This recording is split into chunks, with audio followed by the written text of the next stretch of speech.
কাঁচা আম গ্রেট করে নিয়ে মাত্র 10 মিনিটের মধ্যেই তৈরি করে নিতে পারবেন এই কুচি আচার।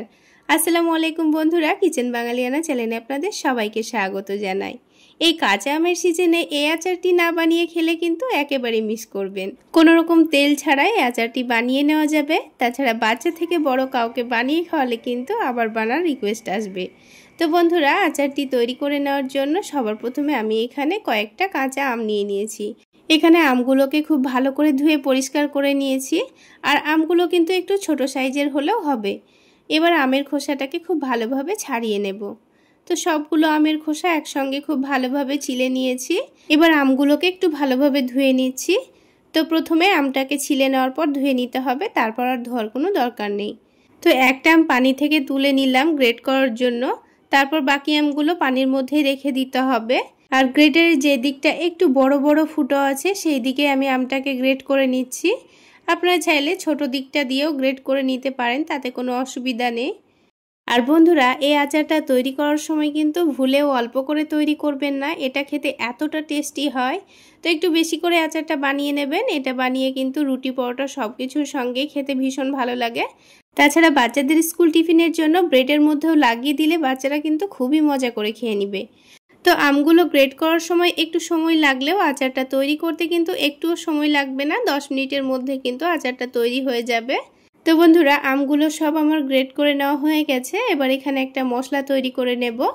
তো এখানে একটা প্যানের মধ্যে 2টো শুকনো মরিচ নিয়েছি, হাফ টেবিল চামচ পরিমাণ পাঁচফোড়ন নিয়েছি, তারপর হাফ টেবিল চামচ পরিমাণ গোটা জিরা নিয়েছি, আর হাফ টেবিল চামচ পরিমাণ গোটা ধনে নিয়েছি।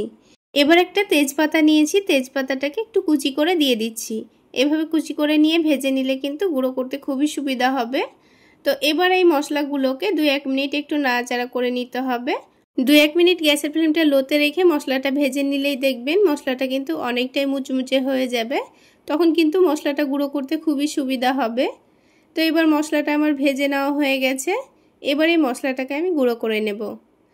আপনারা একেবারেই কিন্তু মশলাটা অনেকটা পরিমাণ তৈরি করে নিয়ে রেখে দিতে পারেন, কারণ যে কোনো আচার তৈরি করার ক্ষেত্রেই কিন্তু এই মশলাটা দিলে আচারটা খেতে ভীষণ ভালো লাগে।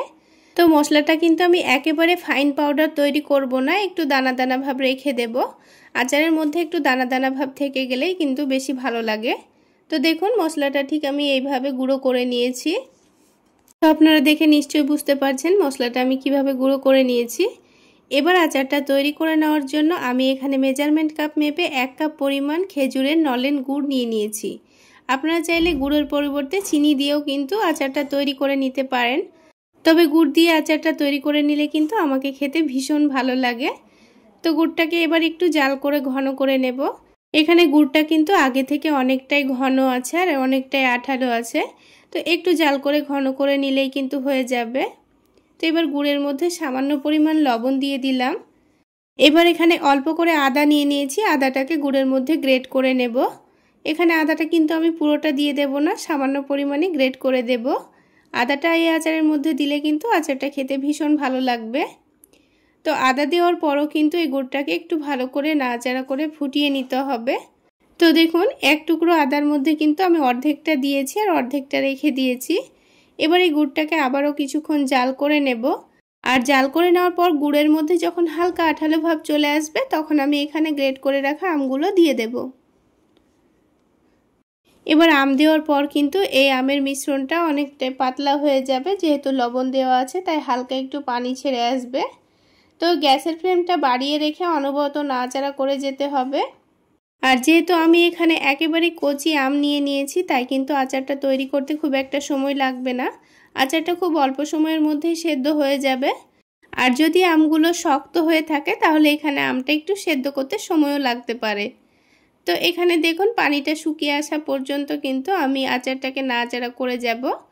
আর এইভাবেই কিন্তু গ্যাসের ফ্লেমটা বাড়িয়ে রেখে অনবরত নাড়াচাড়া করে নিয়ে আমি আচারটাকে সেদ্ধ করে নিয়েছি। আর এই আচারটা যদি গ্যাসের ফ্লেমটা লোতে রেখে দিয়ে রান্না করে নেন তাহলে পানিটা শুকিয়ে আসতে অনেকটাই দেরি লাগতে পারে, তখন কিন্তু আচারটা গলে যেতে পারে।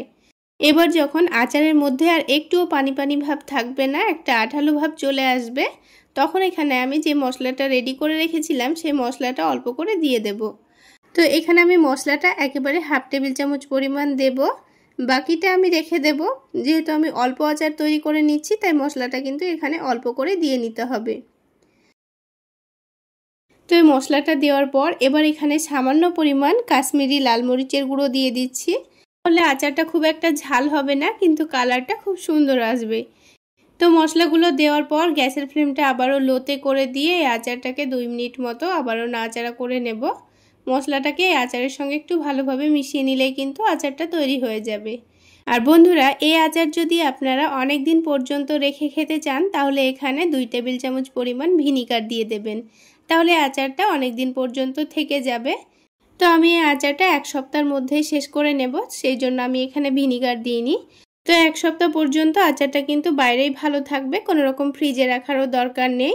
আর এই আচারটা কিন্তু পরোটার সঙ্গে খেতে ভীষণ টেস্টি হয় বন্ধুরা, চাইলে আপনারা বানিয়ে খেতে পারেন। তাহলে বন্ধুরা, আজকের এই কুচি আচারের রেসিপি আপনাদের কেমন লাগলো অবশ্যই কমেন্ট সেকশানে জানাবেন। আর ভালো লাগলে একটা লাইক শেয়ার করে দেবেন। সেই সাথে আমার এই সহজ রেসিপিগুলো যদি ইউটিউব চ্যানেল থেকে দেখে থাকেন চ্যানেলটি সাবস্ক্রাইব করে দেবেন। আর ফেসবুক পেজ থেকে দেখে থাকলে পেজটি ফলো করে দেবেন। তো আচারটা আমি একটা বাটির মধ্যে তুলে নিচ্ছি। আর আপনারা যদি সংরক্ষণ করে রাখতে চান তাহলে এটাকে কাঁচের বয়ামে ভরে রাখবেন, আর তার মধ্যে অবশ্যই ভিনিগার দিয়ে দেবেন। তো দেখুন বন্ধুরা, আচারটা কিন্তু গলে যায়নি, আপনারা দেখে নিশ্চয়ই বুঝতে পারছেন। আচারটা কিন্তু একটা একটা দানা দানা ভাব হয়েই রয়ে আছে। তো বন্ধুরা, চাইলে একবার হলো এই পদ্ধতিতে এই কুচি আচারের রেসিপিটা বানাতে পারেন, খেতে কিন্তু দারুণ টেস্টি হয়।